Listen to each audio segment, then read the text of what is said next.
Hello, so in today's video we are going to discuss about the derivation of f equal to ma, or in other words we can say how we got f equal to ma. Okay, so in order to get this f equal to ma we are using two concepts. One concept is change in momentum, second concept is Newton's second law of motion. So let's start the derivation with an simple diagram. Okay, so just consider this is a point A and this is a point B. Okay, so a car is traveling from point A to point B.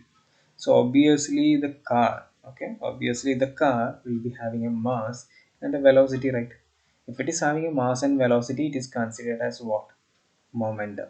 So at the point A, it is having a initial momentum of P1. At the point B, it is a final momentum of P2.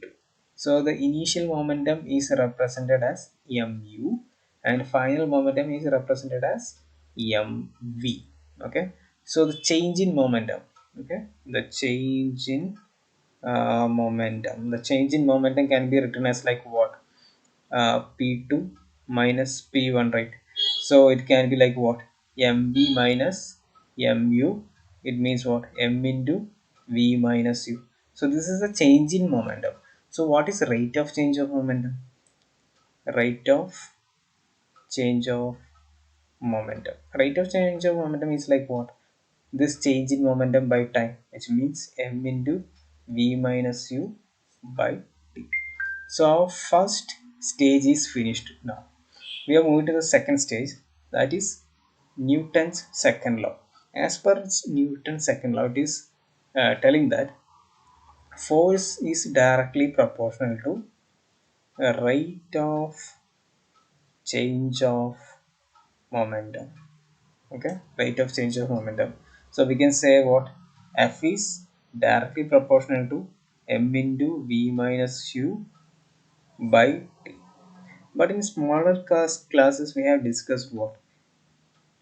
Velocity by time is what? Acceleration, or velocity, final velocity minus initial velocity by time is also what? Acceleration. So this part will become what?